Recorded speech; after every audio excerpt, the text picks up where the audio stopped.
I figured that since I mentioned this game in my last review, Yamaha Supercross, it would only be fair if I went ahead and just reviewed this as well. I wonder if this is going to be a pattern. If I mentioned a game in a review, I'm going to do that one next. Like if I said this game was nothing like Zelda.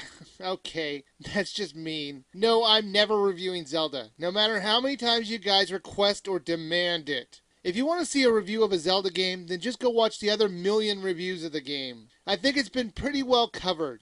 As for Excitebike, this is a simple racing game, except the only thing that you're really racing is the time. You can play with other cyclists, but their position in the race really doesn't matter. They're more to get in your way. There are 3 options in the main menu, and 2 modes to play the game, inventively enough called A and B. Would it have killed them to call it solo and group instead of A and B? But it's an 80s game, so I guess they weren't that forward thinking yet.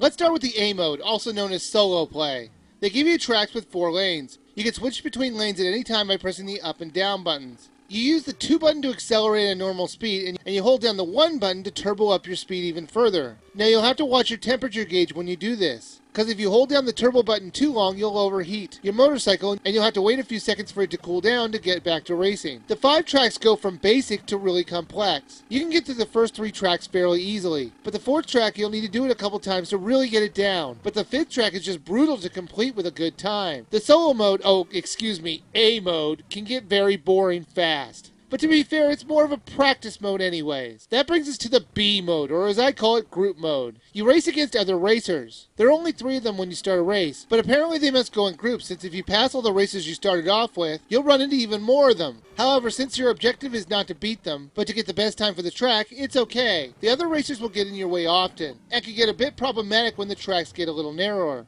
It does help that you can use your back tire to hit their front tire to make them crash and get out of your way. They aren't the only ones who can crash though, you can as well. You can crash if you land a jump wrong, or if the other racers use the same back tire trick as you. If you crash, you'll have to run back to your amazingly always working perfect condition motorcycle, and then you have to go finish up the race. You can never die in the game, so crash all you want, the only thing that you'll lose is time. But the big thing about Excitebike is the 3rd option in the main menu, the design mode. They let you make your own tracks, and this option alone makes it worth every Wii point. There are quite a few options in the obstacles or helpers that you want to put in your track. Helpfully enough, they label them with the alphabet, and you'll have to remember which letter represents which object. Is it a pain to try and remember which letter is which object? Yes, but it is worth it when you can make the most exciting courses your mind can come up with. After you're done with the course, you just choose how many laps you want your track to consist of, and then click Finish. Then you can choose to play your track in an A or B mode. They even let you save up to 1 track, and while that's extremely limited, at least we get that. Excitebike is 500 Wii points, and even though the game is 25 years old, it's still fun to play for minutes at a time. It's not a game that you'll be playing for hours, but it's a game you'll go back to once in a while, and you should definitely buy it now.